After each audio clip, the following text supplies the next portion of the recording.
104,2 104,2 Poliama Top FM. Makin asik musiknya. Bahaya. Assalamualaikum warahmatullahi wabarakatuh dan selamat sore para mitra Poliama semuanya dimanapun Anda berada. Kembali untuk sore hari ini saya Dea Patricia akan membawakan program bincang santai ataupun bias untuk sore hari ini. Seperti di 2 hari sebelumnya kemarin kita telah berbincang-bincang masih dengan dinas yang sama ataupun instansi yang sama, Dinas Sosial Pemberdayaan Perempuan dan Perlindungan Anak atau P3 Provinsi Gorontalo. Akan tetapi sebelum kami informasikan tadi bahwa untuk tema ataupun pembahasan kita di pagi hari ini dengan tema yang berbeda, tapi ini merupakan satu program penyuluhan dari Dinas Sosial dan P3 Provinsi Gorontalo. Untuk sore hari ini kita akan memperbincangkan terkait dengan tema dialog dalam bincang santai di sore ini dalam mekanisme pemberian bantuan sosial dalam pemenuhan program rehabilitasi sosial. Untuk sore hari ini saya sudah bersama dengan ketiga narasumber yang cantik, yang tampan, yang mudah-mudahan kita semua insya Allah sehat ya. Saya sapa dulu satu persatu.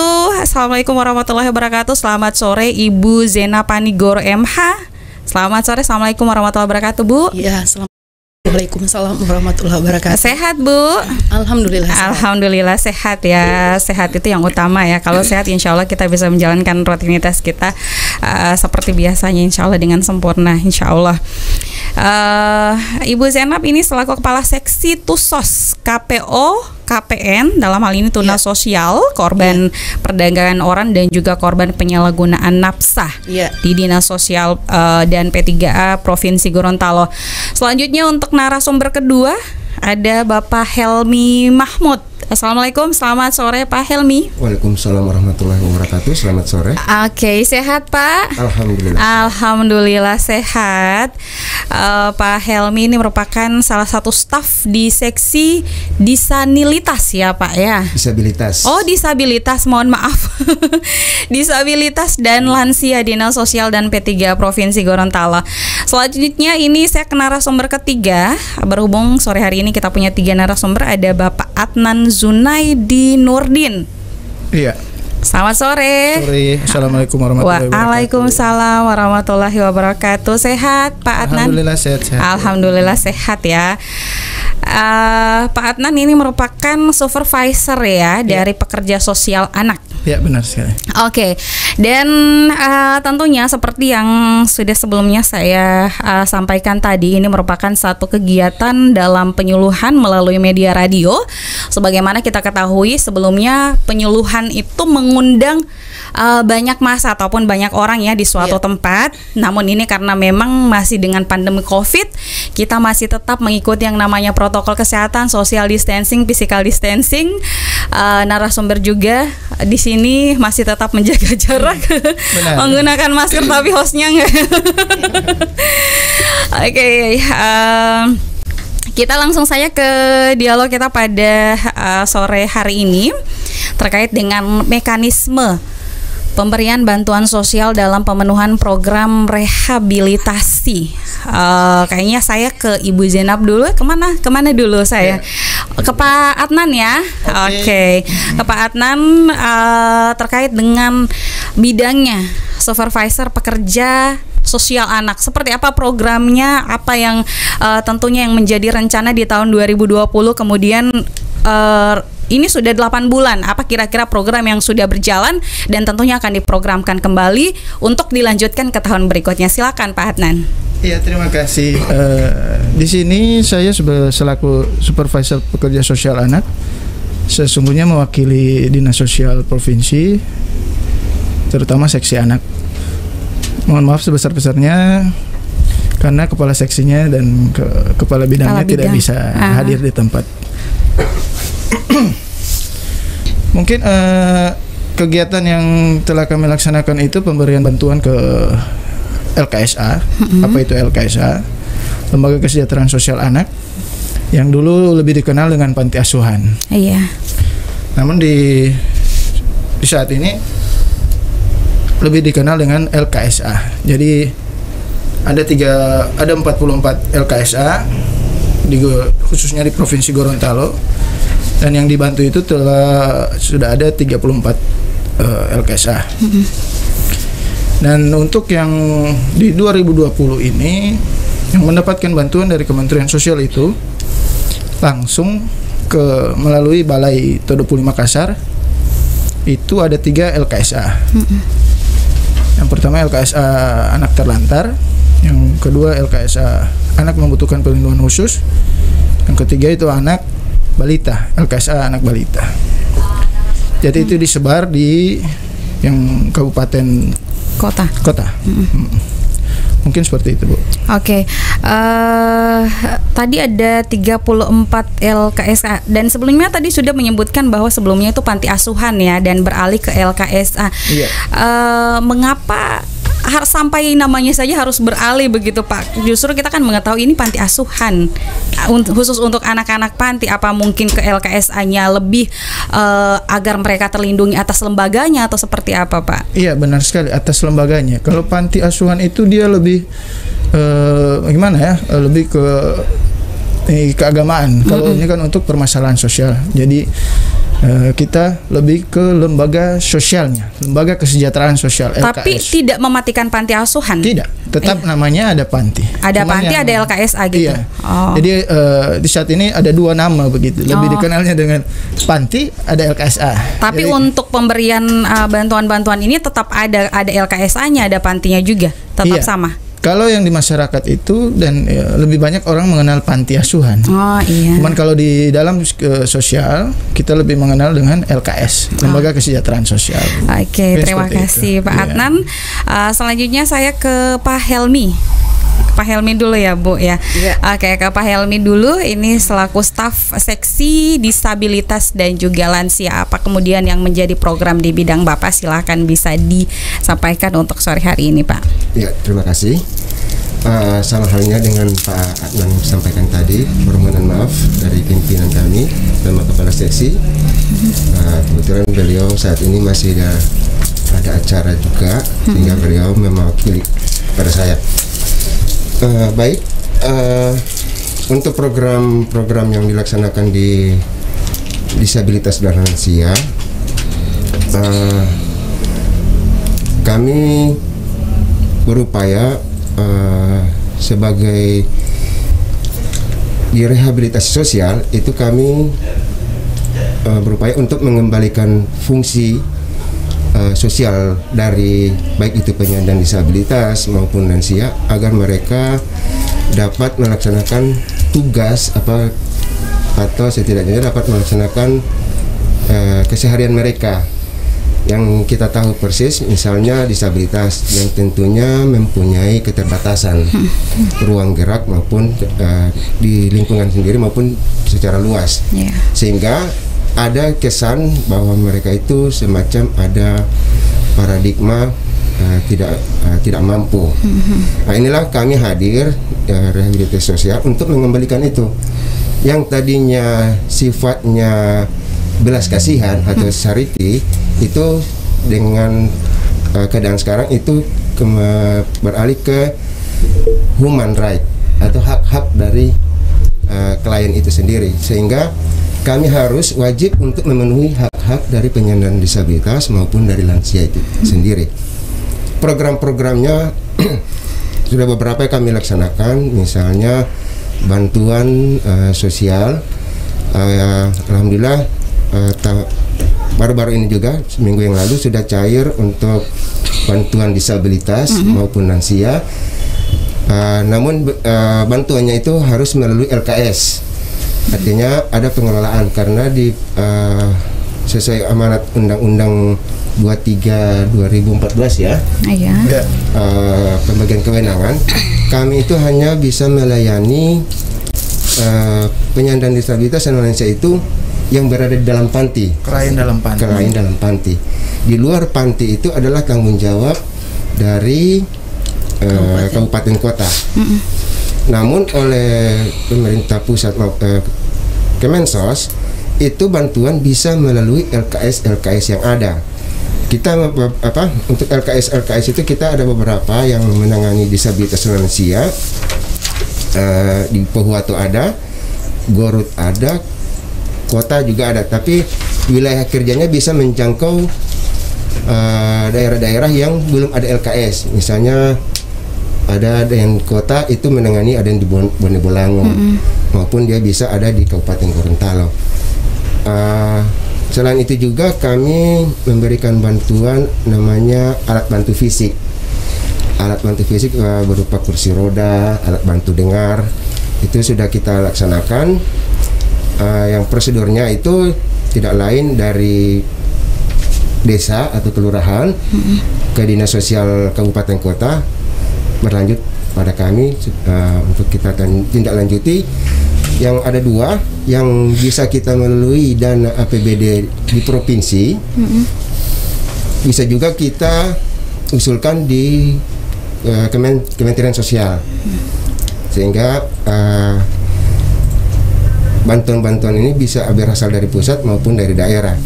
Kemudian untuk lansia, tahun kemarin kita sudah melaksanakan namanya bantuan permakanan. Jadi setiap bulan kita karena anggarannya untuk APBD memang belum terlalu banyak, sehingga kita hanya bisa meliputi 2 kabupaten dan itu jumlahnya belum terlalu banyak. Kota dan kabupaten Bone Bolango. Namun itu belum terlalu banyak. Kita coba untuk merespon ya keinginan dari masyarakat. Tapi selama ini terpenuhi kuotanya, Pak? Alhamdulillah terpenuhi semua. Untuk kursi roda itu biasanya melebihi. Misalnya pagunya cuma khusus 25 orang, tapi kita berusaha untuk bisa lebih dari itu untuk mendapatkannya. Kemudian di lansia juga ada yang namanya bisa kita usulkan ke pusat, itu ada bedah rumah lansia atau kamar lansia. Iya. Dan disabilitas juga kita berupaya misalnya untuk memberikan keterampilan kepada penyandang disabilitas dengan kita mengirimkan peserta ke balai-balai yang ada di kementerian. Misalnya kita kirim ke BBRVPD Cibinong maupun yang ada di Makassar. Itu kita berupaya sehingga mereka ketika kembali ke daerah itu sudah bisa bekerja sebagaimana mestinya dengan membuka peluang usaha yang baru seperti itu. Jadi memang benar-benar diberdayakan ya, Pak? Iya. Jadi mengembalikan fungsi sosialnya mereka yang tadinya mereka cuma di rumah malu. Iya. Kita vokasional, kita berikan bimbingan dan karena mereka punya keahlian, punya minat yang tinggi, sehingga kita berupaya untuk itu, untuk memberikan pelayanan kepada mereka. Demikian. Oke, terima kasih Pak Adnan, Pak Helmi ya. Mohon maaf tadi Pak Adnan sebelumnya. Pak Helmi Mahmud ini telah menjelaskan sebagian besar terkait dengan bidangnya dalam hal ini untuk disabilitas tadi dan juga lansia. Saya kembali ke Ibu Zainab Panigoro MH, ini selaku Kepala Seksi Tusos KPO KPN Tuna Sosial Korban Perdagangan Orang dan Korban Penyalahgunaan Nafsa. Ini tentunya hal paling rawan dan paling banyak terjadi ya, yang lagi marak-maraknya terjadi ini di bidang ibu nih kayaknya kalau saya lihat-lihat. Oke, silakan Ibu Kepala Seksi untuk menjelaskan terkait dengan program apa, terus juga bagaimana kira-kira tupoksi daripada bidang Tusos KPO dan juga KPN ini, Bu, silahkan. Iya, terima kasih. Selamat sore semua. Sebenarnya yang perlu kita ketahui dulu ya, tugas fungsi pokok dari rehabilitasi Tusos KPO KPN ini sebenarnya hal yang paling besar dan rumit ya. Di sini tunas sosial itu sendiri, Tusos, KPO, KPN, tunas sosial di sini ada pula yang menjadi PPKS di sini yang dulunya adalah penyandang masalah kesejahteraan sosial dan sekarang menjadi pemerlu kesejahteraan sosial. Di situ Tusos sendiri antara lain seperti tunasusila, kemudian ada ex narapidana, kemudian ada ex korban tindak kekerasan, kemudian di situ ada gelandangan dan pengemis, kemudian gepeng, dan KPN sendiri korban penyalahgunaan nafsa, narkotika, psikotropika, dan zat adiktif lainnya. Iya, di situ saya akan membahas satu-satu ya. Kalau tunas sosial sendiri, di situ ada BWBLP, KPO. Nah, di situ ex narapidana sendiri untuk dari tahun 2018 ya sampai tahun 2020 itu yang tercatat di kami ada sekitar 380 ex narapidana yang seharusnya kita berikan bantuan dari pemerintah provinsi dan alhamdulillah telah tercapai sekarang sudah 250 orang. Iya. Masih ada tersisa 130 lagi yang belum menerima bantuan. Nah, untuk tahun ini kita fokus ke yang menjadi permasalahan inti dulu. Jadi anggaran ini tidak jangan sampai ada hal mungkin yang lebih penting dari ex narapidana itu sebenarnya semua PPKS adalah hal yang paling penting untuk kita berikan bantuan. Sebenarnya sih tapi kita melihat butuh ya. Kita melihat hal yang paling yang seharusnya sekarang kita fokus adalah gelandangan dan pengemis. Itu menjadi niatan dari gubernur kita ya. Itu. Dan di sini untuk gelandangan pengemis itu sendiri, kami dari pemerintah provinsi, terutama dinas sosial, di sini belum bisa memberikan bantuan cuma-cuma untuk para gelandangan pengemis. Kami masih mendata dulu, kemudian kita uji coba, kita berikan semacam kemarin kita razia kerjasama dengan Satpol PP, kemudian kepolisian, kemudian juga dengan rumah singgah Umus Syahidah. Nah, di situ kita tempatkan dulu, di situ kita data di situ. Nah, jangan sampai ini yang kita takutkan, jangan sampai setelah kita berikan bantuan, mereka akan kembali lagi ke jalanan. Seperti itu yang terjadi. Itu menjadi masalah dan harus benar-benar kita pikirkan bersama begitu. Insya Allah mudah-mudahan kita ada jalan keluarnya. Alhamdulillah juga di sini sudah ada rumah singgah dari Umus Syahidah. Nah, kemudian juga yang menjadi pemikiran kita dan telah mendapatkan bantuan juga dari pemerintah provinsi yaitu korban tindak kekerasan ya. Korban tindak kekerasan di sini adalah ibu-ibu atau ibu yang menjadi ibu rumah tangga yang telah artinya kekerasan dalam hal bukan hanya mental tapi juga secara fisik. Dua-duanya. Iya. Di situ juga kami telah memberikan bantuan sebanyak 60 orang dan diusahakan bagaimana korban tindak kekerasan ini dan ex korban BBLP ini artinya kita sudah berikan bimbingan juga bantuan di sini agar kira-kira bagaimana nanti mereka bisa terterima di masyarakat nanti dan dapat melaksanakan keberfungsian sosialnya begitu dengan baik. Setelah kami berikan bantuan, mereka dapat memanfaatkan bantuan itu sebaik mungkin agar mereka bisa kembali di masyarakat, bisa terterima seperti itu. Kemudian satu lagi untuk diinformasikan ya. Jadi di sini untuk korban penyalahgunaan nafsa. Korban penyalahgunaan nafsa sendiri itu narkotika. Memang untuk dinas sosial provinsi ini kita bukan menjadi lagi kewenangannya kita provinsi ya. Jadi untuk narkotika itu sendiri menjadi kewenangannya pusat. gitu. Jangan sampai masyarakat nanti menunggu-nunggu yang korban nafsa ini menunggu-nunggu bantuan dari provinsi sosial. Itu tidak lagi menjadi kewenangannya kita daerah, tapi menjadi kewenangannya pusat. Pusat akan tetapi untuk APBN sendiri penganggarannya gimana?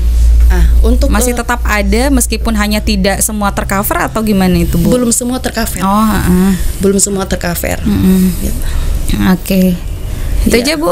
Iya, sebenarnya masih banyak lagi. Iya, bisa langsung disampaikan saja, Bu, nggak apa-apa. Dan sekarang kan lebih kita alhamdulillah sudah ada sekarang IPWL di Provinsi Gorontalo yang yang menjadi ketua sendiri yaitu Ibu Ida Saidah, Ibu Gubernur sendiri, pembina. Ya.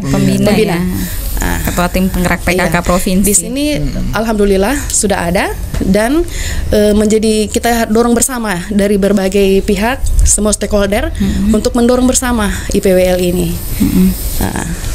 Sebenarnya sih memang ketika melihat ini ada program, ini acuannya, terus juga ini harapannya, sebenarnya ini kerjasama semua dan ini tanggung jawab semua, bukan hanya pemerintah, masyarakat juga tentunya di sini. Oke, masih lanjut lagi Bu Zainab? Cukup. Ya, cukup ya. Oke, itu aja dulu, nanti berkembang. Iya, nanti akan berkembang lagi di bincang-bincang santai sore hari ini. Dan silakan untuk para mitra Poliama yang mau bergabung bersama ketiga narasumber kami karena memang untuk tema di sore hari ini cukup menarik karena memang di bidangnya Ibu Zainab Panigoro ini banyak sekali sebenarnya ketika tadi disebutkan ada yang namanya gelandangan, terus juga kekerasan kepada ibu-ibu rumah tangga dan lain sebagainya. Ini sangat banyak sekali yang harus didiskusikan. Layanan telepon saya buka di 0435838461, 085298807553 dan juga di layanan SMS 085298807552. Halo. Oke, terima kasih. Bisa dicoba kembali sambil saya kembali berbincang santai dengan ketiga narasumber ini. Tadi Pak Adnan terkait dengan pekerja sosial anak. Ini ada yang sudah terrealisasi tadi untuk LKSA itu sudah ada 34 LKSA ya, dan semua tadi disampaikan sesuai dengan data yang saya dengar tadi disampaikan ada 34 LKSA. Iya. Apakah yang menjadi prioritas, kan ini ada sekitar berapa LKSA di Provinsi Gorontalo, Pak? 40. Itu ada sekitar 44. 44. Ini itu ada yang sudah terdaftar ya, Bu? Oh, yang terdaftar 44, belum lagi ketambahan yang belum terdaftar. Kalau yang belum terdaftar kita belum bantu. Belum bantu. Nah, ini ada 44 tadi ya disampaikan, masih ada 10. Apa ada yang namanya prioritas atau mungkin ada syarat-syarat ini atau memang keterbatasan anggaran dari pemberian bantuan kepada LKSA itu sendiri? Sebenarnya ada prioritasnya sih, Bu. Prioritasnya itu satu lembaga yang sudah terakreditasi. Ada lama-lama lembaga terakreditasi atau? Sebenarnya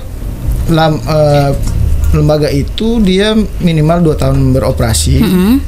Tetapi kalau mereka sudah 2 tahun dan sudah siap untuk ikut akreditasi, diperbolehkan.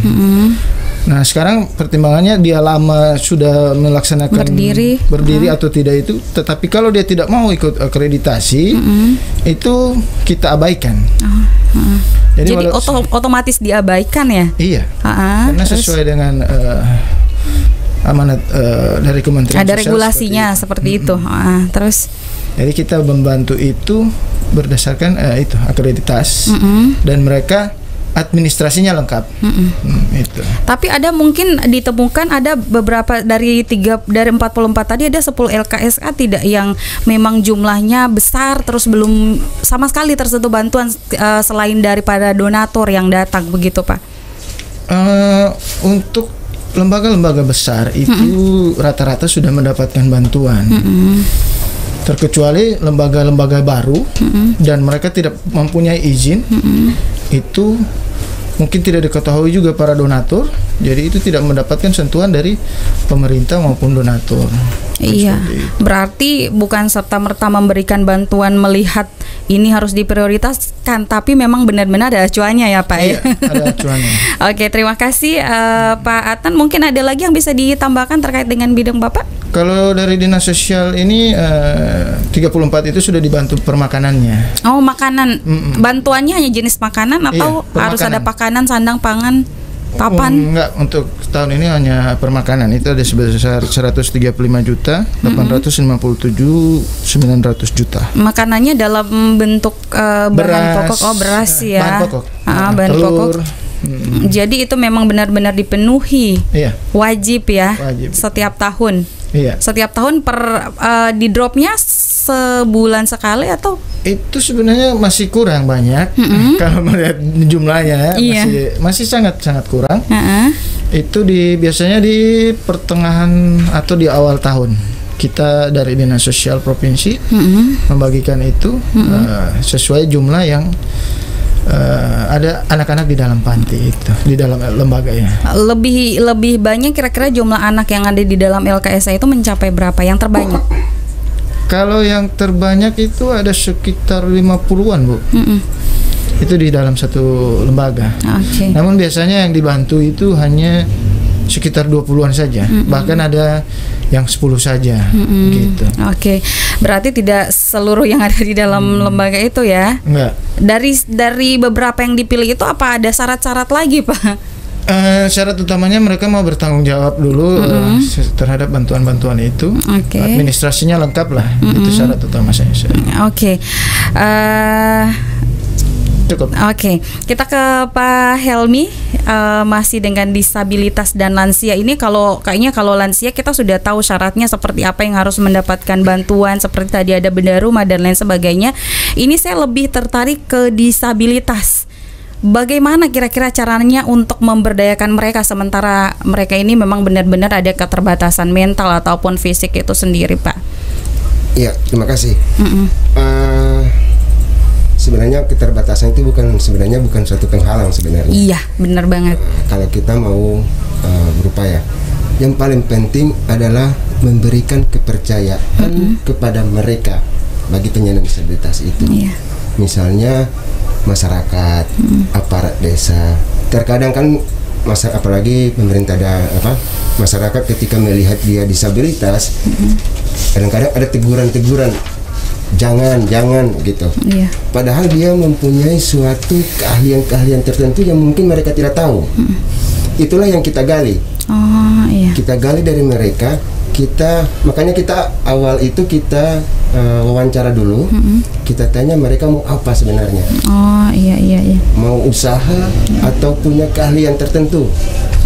Ketika sudah kita dapat, kita untuk tahun-tahun kemarin itu biasanya kita mengadakan Loka Bina Karya, yaitu pembinaan bagi penyandang disabilitas untuk bisa memberikan atau misalnya kita melakukan pelatihan pada mereka.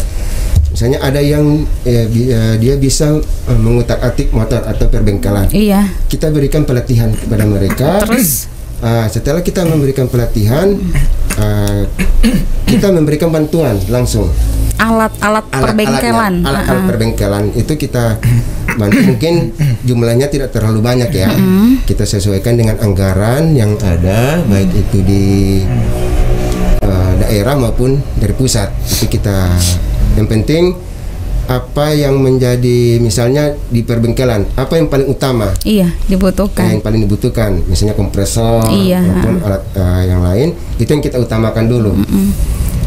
Nantinya kita lihat apakah dia ini bisa berkembang atau tidak. Jadi tetap dievaluasi ya, masih tetap dikontrol. Iya. Jadi kita mintakan kepada Dinas Sosial Kabupaten Kota maupun aparat desa untuk memantau itu. Karena kalau kita dari provinsi mungkin tidak mungkin memantau yang ada di Popayato secara langsung kan. Benar. Jadi aparat desa wajib. Harusnya. Jadi peran dari desa lagi. Karena itu kan usulan mereka juga. Oh iya. Dan usulan desa maupun dari pendamping-pendamping kami yang ada di kabupaten kota. Setelah itu kita berikan bantuan, kita evaluasi apakah mereka ini bisa tidak atau dia berkembang tidak usahanya ini. apabila dia berkembang, banyak program yang bisa kita tawarkan. Misalnya kemarin ada salah satu penyandang disabilitas yang ada di Kabupaten Gorontalo. Dia punya bengkel. Dia coba untuk membuat, kita tawarkan, coba kamu buat kube. Alhamdulillah saya ketika dia sudah buat suatu kelompok, saya bantu untuk proposalnya ke bagian Dayasos, pemberdayaan sosial untuk kube. Alhamdulillah dapat bantuan lagi. Itulah cara-cara kita untuk membantu mereka. Atau kita usulkan ke pusat untuk tambahan dana. Misalnya ada yang di Gorut, dia tunanetra, dia punya keahlian untuk mijet dan main musik, tapi dia lebih cenderung ke alat musik, sehingga kita usulkan usulan dari Dinas Sosial Kabupaten Gorut, kita merekomendasikan ke kementerian. Alhamdulillah dapat bantuan 1 unit keyboard. Nah, itulah usaha-usaha kita. Yang penting ada usaha, niat dari penyandang disabilitas itu sendiri. Oke. Dan untuk data di tahun 2020 ini kira-kira sudah berapa disabilitas yang terbantu ini, Pak? Kalau yang terbantu itu kan beragam. Iya. Beragam bantuannya. Kalau untuk yang mempunyai keterampilan itu ada sekitar 300 orang yang kita sudah coba bantu. Sudah bantu, tapi ya, memang banyak yang bermohon. Iya, mohon. Tapi ada juga yang melalui dari kita tinjau langsung ke kabupaten kota. Itu dari, memang belum terlalu banyak ya bantuan yang ini. Data yang ada saja itu untuk disabilitas itu ada sekitar 6.845 penyandang disabilitas. Dan mohon maaf, saya perlu sampaikan juga, syarat utama penerima bantuan sosial itu dia harus sudah terdata di SIMPD, sistem informasi penyandang disabilitas. Itu langsung connect dengan pusat datanya. Jadi semua bantuan itu dilihat dari data SIMPD itu. Tapi atas bantuan dinas sosial? Usulan. Iya. Jadi usulan dinas sosial. Jadi data yang ada sekarang 6.000 lebih ini itu belum secara keseluruhan. Karena masih sangat jauh. Iya, masih jauh. Di tahun 2010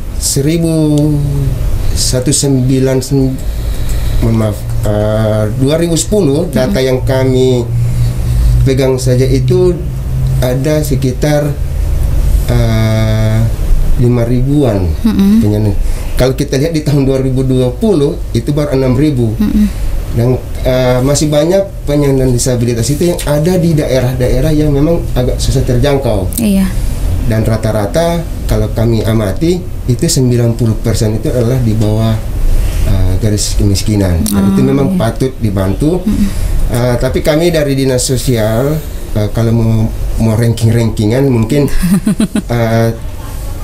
agak berbeda ya dengan teman-teman yang ini. Karena dia disabilitas, jadi dia otomatis sebenarnya harus dibantu. Yang penting dia terdata dulu. Terdata di SIMPD itu. Logikanya orang mampu saja kita bantu, bisa orang yang kita, fisiknya masih lengkap saja kita bantu, apalagi disabilitas, terus juga memang mereka memiliki pemasukan ekonominya yang cukup sedikit ya. Oke, tapi kita berdoa insya Allah ini semua akan tercover di tahun ketika di tahun ini tidak tercover, insya Allah tahun-tahun berikutnya ini bisa tercover ya. Ini harapan kita bersama. Oke, saya ke Ibu Zainab, tadi ada menyebutkan terkait dengan gelandangan dan juga pengemis ya. Sudah melakukan yang namanya razia kerjasama dengan Satpol PP dan juga tadi ada rumah singgah ya. Tapi toh sekarang kita melihat ini masih sangat banyak sekali ya, Bu Pak, gelandangan-gelandangan yang ada di pinggiran jalan, apalagi ketika kita ke rumah makan itu kasihan juga melihat anak-anak ditanya ini udah tidak sekolah lagi, nah begini alasannya dan begini. Apakah ini terlepas dari kontrol dinas sosial atau memang benar-benar kurang pahamnya si pelaku ini? Oke, Ibu Zainab. Iya, sebenarnya ini menjadi sebenarnya di sini masyarakat tantangan ya bagi kita bersama sebenarnya. Iya. Tapi dinas sosial aja. Iya, itu makanya saya bertanya apakah ini kurang kontrol dari dinasnya atau orang pelakunya yang sebenarnya kurang paham. Seperti ini juga contoh kemarin ya. Waktu kita razia itu, contoh kita dapatkan sekitar 30 orang yang ada di rumah singgah. Di situ ada beberapa yang kedapatan ternyata punya handphone 2. Punya handphone 2, terus ada rumahnya cukup bagus juga ya. Seperti itu. Nah, ada banyak juga yang mungkin yang sudah lansia juga, kita itu nongkrong di mall atau di mana, seperti itu. Nah, jadi di sini harusnya masyarakat sendiri ini yang harus benar-benar cerdas.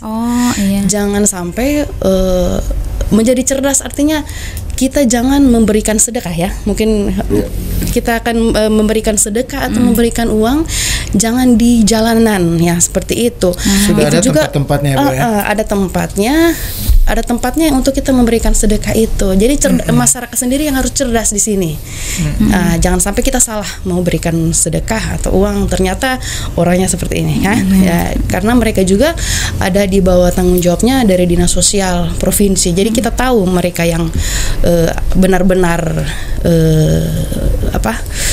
susah atau yang tidak, seperti itu.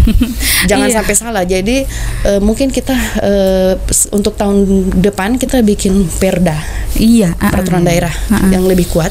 Dan kemudian kita juga tahun kemarin sih sudah kita bikin spanduk, baliho di mana-mana, agar masyarakat itu terbuka untuk tidak memberikan sumbangan itu di jalanan. Yang pertama juga bisa mengakibatkan kecelakaan di jalan. Bagaimana jangan sampai cuma mau buka kaca jendela mobil terus kita berikan uang. Jangan sampai tangan kita kena beran tajam, atau jangan sampai mobil kita juga digaris seperti itu. Itu yang kita hindari. Misalnya bagaimana ya masyarakat itu sendiri harus benar-benar cerdas dengan itu. Sebenarnya untuk menjaring mereka juga itu perlu ada keterlibatan dinas sosial kabupaten kota. Karena sebenarnya kewenangan dinas sosial provinsi itu ada di undang-undang nomor, sesuai dengan undang-undang nomor 23 Pak Helmi ya. Itu sebenarnya tanggung jawabnya ada di dalam panti. Di dalam lembaga. Jadi yang sebenarnya yang tidak ada yang salah. Kita itu harus bergerak bersama sebenarnya. Baik dari perannya masyarakat, Satpol PP, dinas sosial, dan dinas-dinas terkait lainnya. Jadi lebih membuka pikiran ya daripada masyarakat. Mungkin mereka lebih ke begini, Pak. Saya merasa iba ketika mereka berada di jalanan. Mematahkan stigma masyarakat seperti itu sebenarnya yang sangat sulit kalau saya lihat saat ini ya. Justru pernah saya melihat ada satu pengemis yang berada di depan salah satu pusat perbelanjaan. Justru sementara mengemis itu mereka menggunakan handphone. Jadi ini juga tugas dari kita semua, bukan hanya dinas sosial. Kita bersama bergandengan tangan bagaimana ini sebenarnya mematahkan stigma masyarakat, jangan memberikan sumbangan di situ. Karena memberikan sumbangan juga kan sudah ada tempat-tempatnya. Jadi lembaga-lembaga itu kan sudah sangat jelas. Dan ini saya juga ingin menanyakan, kayaknya tidak ada yang menyentil tadi juga, yang datang ke rumah-rumah ini membawa sumbangan atas nama lembaga itu bagaimana lagi? Bagaimana itu Pak Adnan mungkin ya? Memberikan sumbangan ke panti-panti itu biasanya dinas lagi. Lembaga-lembaga yang tidak tercover, seperti mereka tidak mempunyai surat izin. Nanti kalau untuk datang ke rumah-rumah itu coba tanya surat izinnya, mereka pasti nggak punya. Nah, itu hanya oknum-oknum saja mengatasnamakan panti asuhan ataupun lembaga kesejahteraan sosial ini. Justru kita yang didatangi itu apa yang sebaiknya harus kita lakukan, Pak? Bilang aja kita sudah berikan bantuan ke lembaga itu secara langsung. Tidak perlu begini. Kita sudah punya daftar donatur atau apapun itu, seperti itu. Sebenarnya kita sih sebenarnya ketika kita didatangi kita juga berhak untuk menolak, akan tetapi efek jerahnya ke mereka itu apa? Kira-kira ada langkah-langkah dari dinas sosial memberikan efek jerah ke mereka? 2016 apa 14 itu kita sudah pernah merazia mereka yang bawa sumbangan itu. itu 15 lah sekitar itu. Kita jaring semua itu celengannya, proposalnya, kita kumpul semua, Bu. Kita kumpul semua. Nah, kita berikan pembinaan. Ini sebaiknya tidak begini. Nah, alhamdulillah berkurang. Di tahun-tahun ini ke 2019 ke belakang itu sampai saat ini ada lagi muncul lagi yang sumbangan-sumbangan itu. Bahkan anak-anak disuruh bawa kotak gitu ya. Lebih marak itu di bulan Ramadan. Iya, benar sekali. Ya, itu muncul lagi. Jadi tidak hanya berserang 3 tahunan lah, jadi muncul lagi celengan Jumatan itu. Itu tidak jadi masalah sebenarnya kalau memang yang sumbangan-sumbangan itu ditujukan benar-benar ke pantinya. Tetapi kan di sini ada undang-undang yang memang sudah diatur, Bu, tidak boleh meminta-minta sumbangan itu karena sumbangan itu sudah kita tujukan langsung ke panti asuhan itu. Jadi kalau datang yang bawa sumbangan, bilang kita sudah langsung memberikannya di panti asuhan. Panti asuhan. Sudah daftar nama kita sudah masuk ke sana. Bilang aja begitu. Oh iya, oke. Oke, ini Ibu Janab tadi terkait dengan korban kekerasan ibu-ibu baik mental maupun fisik. Untuk dinas sosial mungkin sudah menerima aduan seperti apa kasus terbanyak daripada ibu-ibu ini? Mentalnya seperti apa, fisiknya seperti apa, ini yang terbanyak? Kalau informasi itu kan dari data kami dari kabupaten kota. Di sini kami bekerja sama dengan kabupaten kota. Artinya kekerasan ini baik mental maupun fisik. Di sini seperti yang para janda ya, ibu yang menjadi janda. Oh, jadi yang sudah janda ya, bukan yang janda. Datang ketika mereka disakiti terus datang, bukan yang seperti itu ya, Bu, syaratnya. Kalau mentalnya seperti janda yang ditinggal entah suaminya sudah di mana, terus tidak ada pekerjaan seperti itu. Gitu. Terus yang ada punya anak, punya keluarga, tapi tidak ada penghasilan, tidak ada pendapatan. Gitu. Yang fisiknya seperti apa? Ya, yang fisiknya kekerasan KDRT ya. KDRT iya. KDRT. Korban kekerasan perempuan. Iya. Jadi di sini artinya rehabilitasi sosial Tusos KPOK yang menghimpun keseluruhan ini itu adalah X. Jadi bukan yang masih, bukan yang sementara dalam proses, tapi setelahnya. Jadi seperti korban tindak kekerasan yang sudah ada putusan cerai ya, sudah putusan cerai. Di sini yang kita berikan bantuan. Kemarin kita berikan bantuan itu bimbingan mental spiritual seperti itu, memberikan bimbingan terus ada bantuan juga. Nah, di sini bantuan kepada mereka untuk mereka bisa berkarya sesuai kemampuannya. Seperti ada yang tukang pisang goreng, kita berikan bantuan, kita berikan bimbingan, kita berikan bantuan berupa alat masak, terus minyak kelapa, terus alat-alat dapur lainnya seperti itu. Oke, jadi benar-benar bukan hanya dilepas begitu saja, tapi mereka memang diawasi sampai mereka memiliki penghasilan yang mungkin lebih dari yang sebelum mereka disakiti. Oke, lanjut lagi Bu Zainab. Iya. Apalagi sebenarnya banyak sekali permasalahannya, tapi insya Allah kita ini satu-satu yang mana yang terbaik. Yang kemarin kan narapidana sudah ex narapidana, kemudian kami fokus di gelandangan pengemis, kemudian ex narkotika. Nah ex narkotika ini sendiri juga kalau dari bantuan dana Dekon itu mereka yang tidak lagi menggunakan. Jadi pada saat mereka datanya juga kami bekerja sama dengan BNNP, Badan Narkotika Nasional Provinsi. Jadi orang yang benar-benar tidak menggunakan lagi, mereka yang diberikan bantuan, jangan sampai mereka diberikan bantuan kemudian ternyata mereka masih pengguna seperti itu. Jadi yang diberikan berupa cash transfer itu jangan sampai disalahgunakan lagi, dibelikan lagi barang seperti itu. Jangan sampai. Apakah tidak ada satu kemungkinan dari dinas sosial sendiri tidak usah memberikan uang, kita berikan barang begitu? Apa tidak ada, apa memang barang, apa memang harus uang ditransfer atau mungkin ada barang juga? Untuk tahun kemarin itu memang berupa cash transfer dari pusat. Oh, berarti dan anggarannya memang dananya dari pusat bukan provinsi. Oke. Dan ini ada pertanyaan juga di video streaming kami untuk netizen yang sementara menyaksikan kami melalui polyamatopfm.com, di Facebooknya Polyamatop FM. Katanya tadi 2014 ini sudah cukup lama. Itu yang dibahas tadi apa Pak 2014? Iya, ini saya lihat juga ada pertanyaan di sini. Iya. Di 2014 itu kita memberikan pembinaan kepada orang-orang yang membawa proposal tadi. Nah, ini sebenarnya kewenangannya kelembagaan, Bu. Iya. Yang kemarin yang Ibu bilang itu yang seharusnya mereka kesini. Iya. Tapi saya sedikit bahas saja.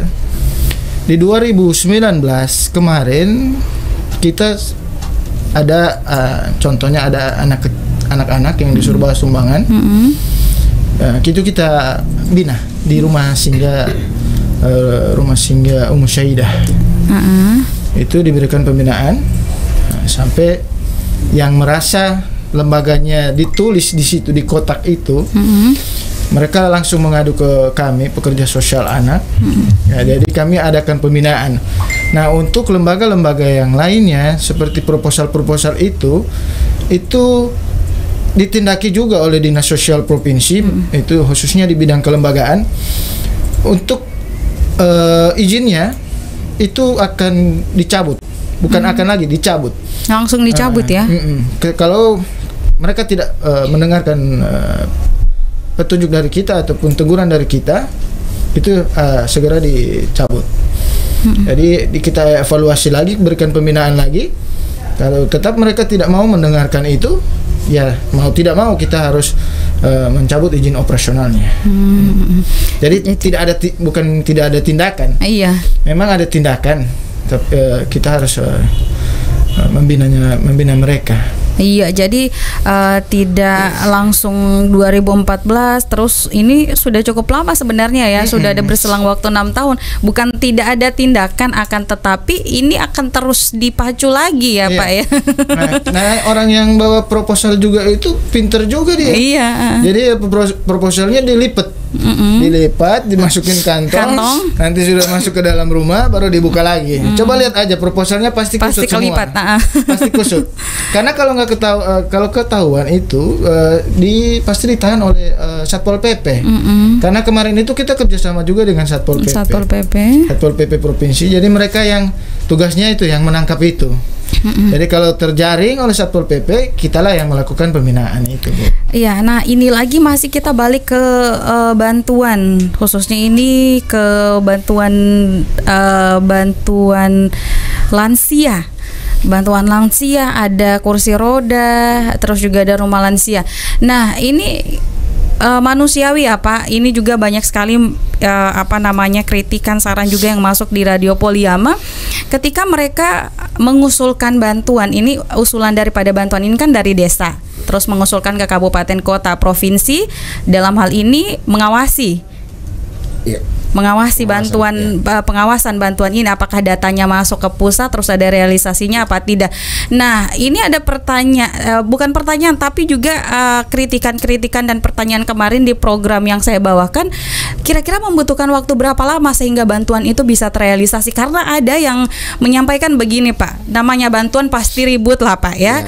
Ini Mbak, kita sudah memberikan, ini sudah harus ada data-data yang KK, KTP dan lain sebagainya harus dilengkapi. Kita sudah memberikan 2 tahun sebelumnya, tapi toh sampai dengan tahun ini kita belum ada realisasi bantuan.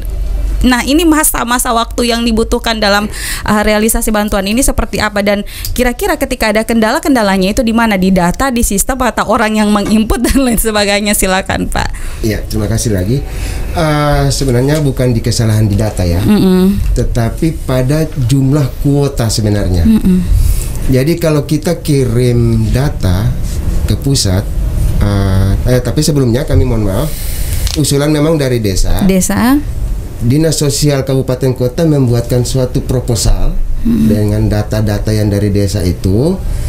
Nanti di provinsi itu hanya rekom. Jadi di pusat itu bantuan itu bisa ada ketika ada rekom dari provinsi. Kalau tidak ada rekom dari provinsi, maka bantuan-bantuan itu akan dipending dulu. Itu satu. Yang kedua, seperti saya sampaikan tadi, kuota. Karena misalnya ya, bantuan itu misalnya 1 miliar umpamanya di pusat ya, kan itu di pusat. Yang masuk ini kan bukan dari provinsi saja, bukan provinsi Gorontalo, tapi ada 34 provinsi membagi 1M ini. 1M. Terus jumlah penduduk kita juga ini kan tergolong kecil, 1.200.000-an ya. Gorontalo ya, seprovinsi Gorontalo. Dibandingkan dengan wilayah Jawa dan sebagainya. Sumatera dan iya. Itu kita cuman mungkin bisa kebagian 30 misalnya. Misalnya di Kabupaten Gorontalo dapat 30 yang misalnya persentasinya 100%, Gorontalo dapat 15. 15 itu kan dari proposal yang masuk ada sekitar 70 kan, berarti 15 kan. Ini sudah sangat tidak masuk akal sebenarnya ketika kita harus membagi ini. Iya. Sehingga nama yang keluar juga itu sudah jelas. Jadi kita tidak yang ketika bantuan keluar itu tidak disertai nama. Jadi langsung nama penerima. Jadi kita tidak bisa utak-atik lagi. Oh dia dulu nggak bisa. Oh jadi secara otomatis keluarnya dari pusat. Ini nama-namanya yang keluar. Baru kemudian yang perlu kita ketahui memang kalau untuk beda lansia itu beda rumah lansia memang yang benar-benar rumahnya itu memang sudah kita ada skala mungkin bagi skala prioritas. Iya, untuk dinas sosial kabupaten kota mungkin melihat itu.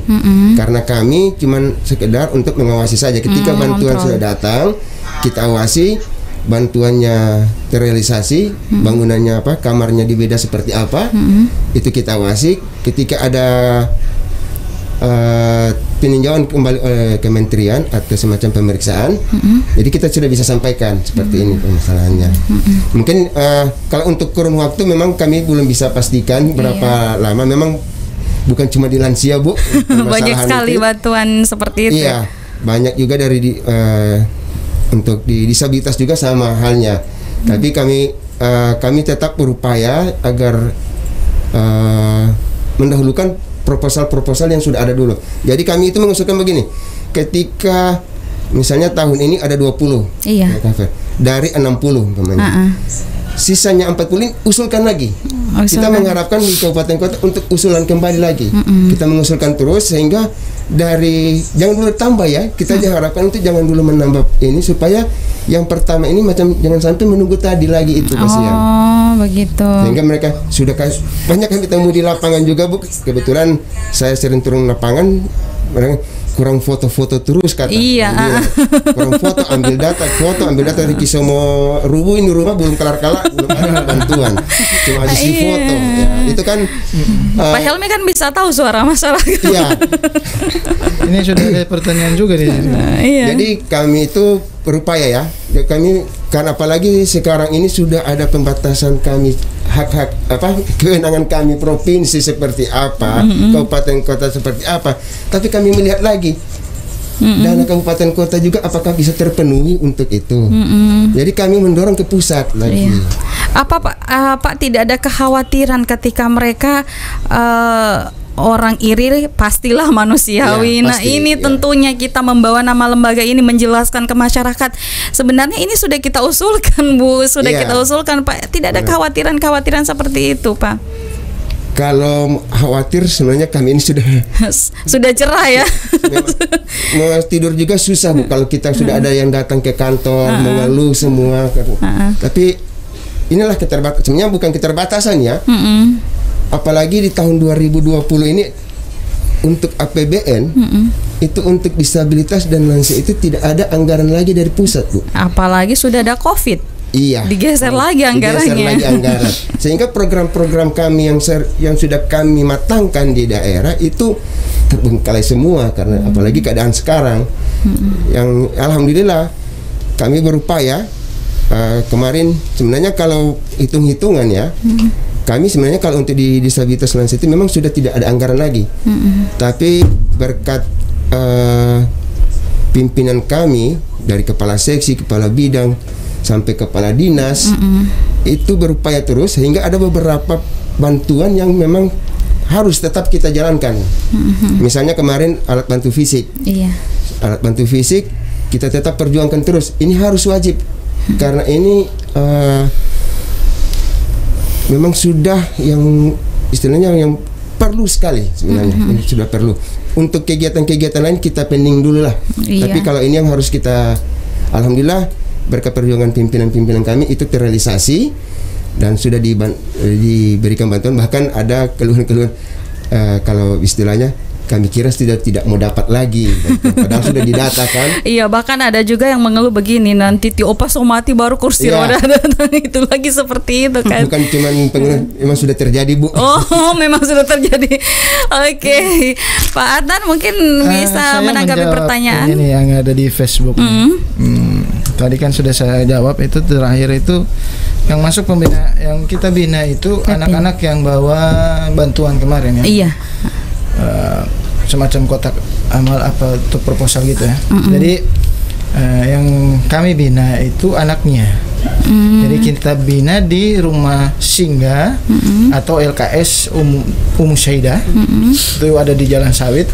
Pembinaannya kita berikan dia, karena kita bina dia secara psikososialnya. Kemudian kalau memang dia ada masalah ekonomi, kita carikan solusinya. Semacam kalau memang orang tuanya tadi ada yang seperti dijelaskan Ibu Nena tadi, kita berikan dia bantuan. Di dinas sosial juga itu ada kelompok usaha bersama. Nah, kalau untuk pembinaan ke lembaganya, yang seperti sudah saya jelaskan tadi, lembaga-lembaga yang meminta bantuan itu rata-rata tidak terdaftar di dinas sosial. Dia tidak memiliki surat izin operasional. Dan bahkan ada yang lembaga mereka minta sumbangan tapi tidak ada anak-anak di dalam. Nah, ada anak-anak cuman keluar masuk begitu saja, mereka bahkan tidak tinggal di situ. Nah, untuk pembinaan kelembagaan ini, kita di Gorontalo itu khususnya di provinsi sudah ada forum LKSA. Jadi semua panti ataupun lembaga kesejahteraan sosial itu mereka sering melakukan penguatan kelembagaan. Nah, di sini ada pertanyaannya, seperti apakah bantuan itu mereka juga butuh kan? Kasihan gitu pertanyaannya kan. Memang mereka butuh. Jadi di dalam forum itu mereka bersama-sama gotong royong, jika ada lembaga yang tidak mampu, yang sudah terdaftar, yang khususnya yang sudah terdaftar, itu mereka sama-sama, misalnya kurang apa di sana, di lembaga sana kurang apa, kurang beras, kasih beras yang berkelebihan. Jadi insya Allah dan mudah-mudahan tidak ada lembaga-lembaga yang susah. Iya.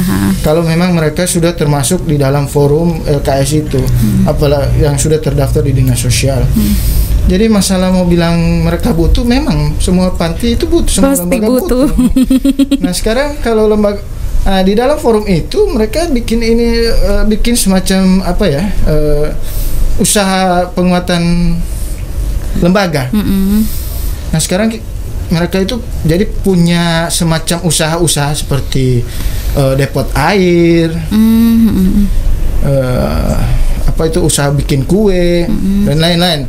Bahkan ada lembaga yang panti asuhan atau ini yang tidak mau menerima bantuan dari pemerintah. Itu sangat bagus sekali. Iya. Seperti itu yang lembaga ini yang ada di kabupaten Al-Islam kalau tidak salah. Itu sangat luar biasa itu. Dia punya usaha bikin bikin ayam. Ayam kayak ayam kriuk-kriuk gitulah. Iya. Nggak usah disebut mereknya. Nggak usah disebut. Jadi benar-benar jadi mereka mandiri. Jadi tujuannya itu memandirikan lembaga tanpa harus berharap ke donatur atau bantuan pemerintah. Begitu. Iya, sebenarnya jadi, seperti itu, harapannya seperti itu sih. Memang di forum nasional juga, forum LKS nasional itu mengharapkan seperti itu. Jadi potensi-potensi yang ada di dalam lembaga, kita kuatkan, bisa berdayakan ya. Jadi dinas sosial itu enak memberikan bantuan, semacam usahanya bisa melalui KUBE, itu bisa kita dinas sosial provinsi bantu. Nah, begitu. Jadi justru kita harapkan lembaga ini sudah berdiri, kemandirian lembaga ini sudah berdiri, yang dibantu hanya sebagian saja sehingga yang lain belum tercover ini bisa tercover juga kan. Iya benar. Jadi yang sudah mandiri itu kan alhamdulillah. Jadi bisa seperti anggarannya bisa dialihkan ke yang tidak mampu. Iya. Oke, Pak Adnan masih ada lagi? Kalau berharap dari bantuan, sampai kapan bantuan mau datang?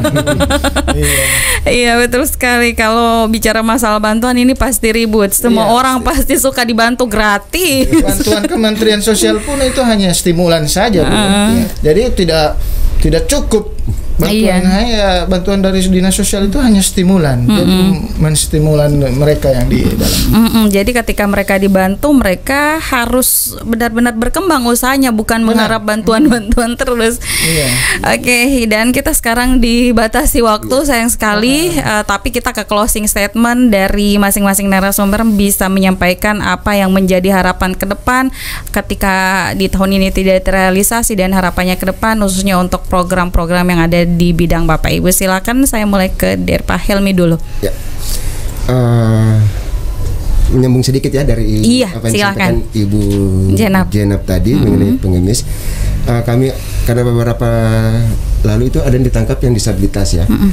Ya, kami mengharapkan penyandang disabilitas itu jangan dijadikan suatu objek dalam mengemis dan lain sebagainya. Sehingga menyebabkan orang itu menjadi iba. Kalau untuk anak disabilitas, maka berusahalah orang tua, saudaranya itu bekerja untuk memenuhi kebutuhan penyandang ini. Jangan menjadikan dia objek. Ya.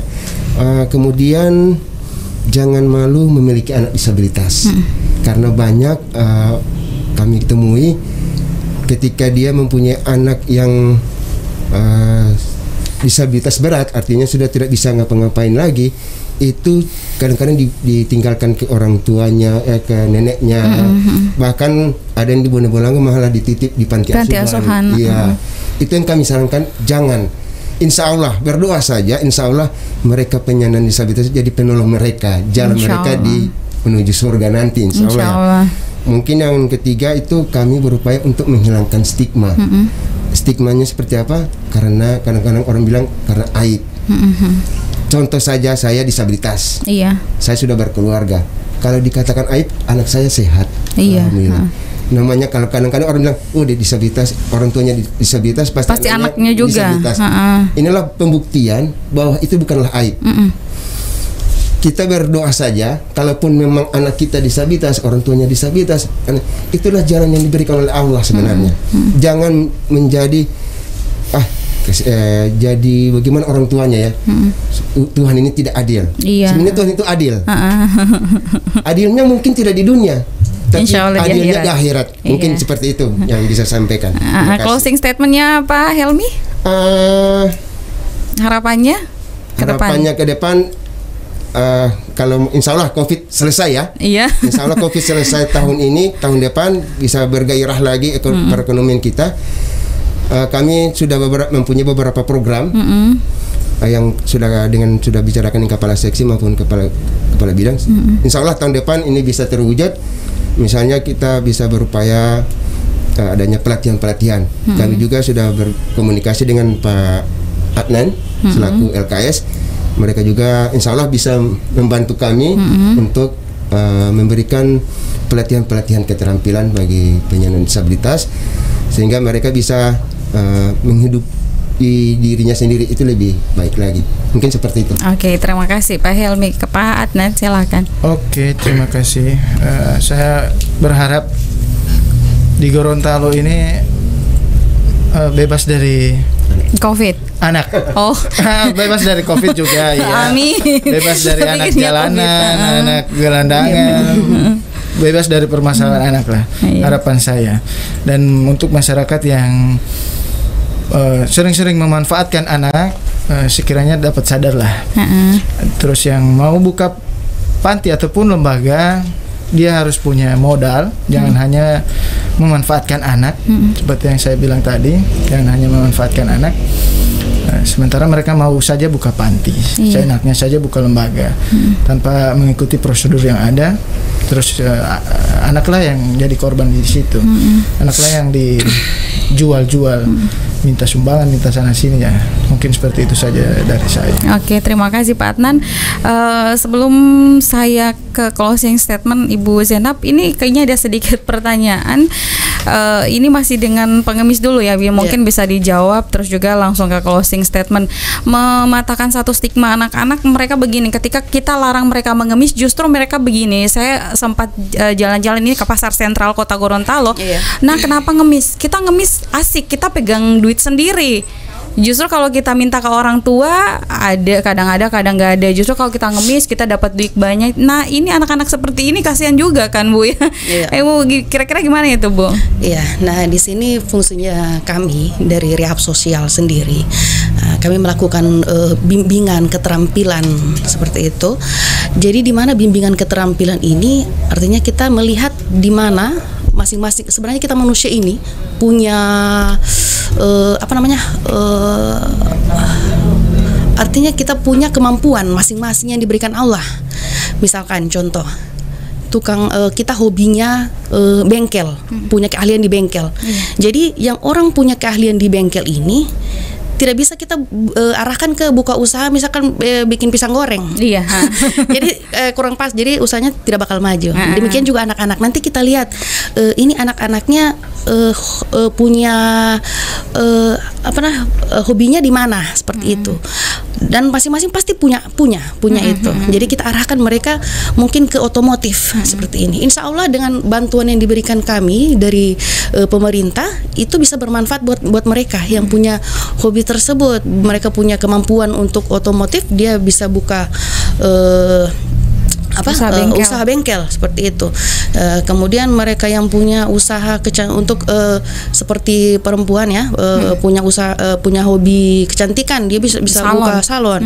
Jadi masing-masing manusia pasti Allah berikan itu. Yang salahnya itu mereka lari hanya untuk minta. Padahal di situ mereka punya kemampuan di mana anak ini punya, dan insya Allah mereka setelah besar nanti mereka diarahkan ke situ dan insya Allah bisa mandiri seperti itu. Ya, jadi harapan saya mungkin insya Allah masyarakat bisa memanfaatkan dengan baik bantuan dari pemerintah provinsi dan insya Allah bisa bermanfaat ya buat mereka seperti itu. Hanya itu yang bisa yang kami berikan. Dan ada satu lagi dari kami Dinas Sosial itu punya diinformasikannya kepada masyarakat. Kami punya